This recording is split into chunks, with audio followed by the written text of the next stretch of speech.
And the Premier says she's expecting more pain in the polls for her government. Anna Bligh delivered her State of the State address, admitting she'd underestimated the level of community feeling about asset sales. State political reporter Jessica Van Vonderen reports. Anna Bligh is midway through her term. What's the worst thing that you've done in 18 months? Oh, Cobby, I can't think of anything.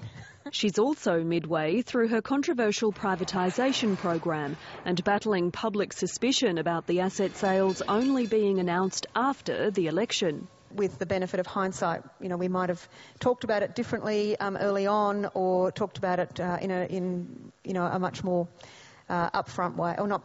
We would have been out talking to people more often earlier on. But the Premier denies she hid anything from voters. I know there's a lot of speculation about this. I can put my hand on my heart and say we did not make any decision to sell assets until after the election. In front of several hundred business people, Anna Bligh said she'd underestimated how attached Queenslanders are to the assets being sold and predicted more political pain. I expect more bad polls for the government as we complete the task that we have set ourselves. But complete the task she will. It is so unquestionably the right thing to do. There are those urging the Premier to persist.